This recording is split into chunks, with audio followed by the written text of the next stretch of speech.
you and I know, even to get 4 people on a Zoom call is like a month down the road, right? Much less getting like the heads of 10 different organizations in a room at one time. Like, okay, you've got a time lag there. And then you've got to have the meeting, and then you've got to have the agenda. So like there are like truly administrative processes that are part of that as well. But I do think pulling back that curtain and making AVMA, I don't want to say taking away the prestige, but like maybe a little bit of that perceived sort of stuffiness and formality. I don't know that as much of it is there as people perceive to be there at this point. So I hope I can bring a little bit friendlier version and continue to do that. I mean, you've met me. I rarely have been accused of being a wallflower. So I will often meet folks and sort of put them together and say, oh, yeah, you guys should talk. And so I'm hoping that I can continue to bring that, mission for my own self, but also for our organization together.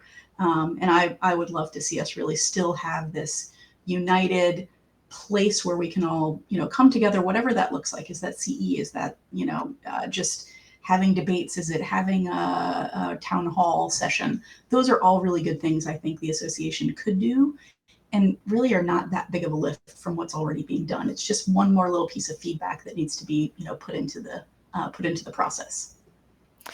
Yeah, I love that. And I think, we were talking about the sustainability of AVMA membership and a community that includes very new people to the profession and maybe younger people in the profession. And it seems like Gen Z wants that interaction and that transparency. I feel old when I talk about Gen Z, but it seems like that sort of organization on high that makes declarations and statements about things is not the way that many of our younger members are going to want things done. So that increased transparency seems like a good step in that direction.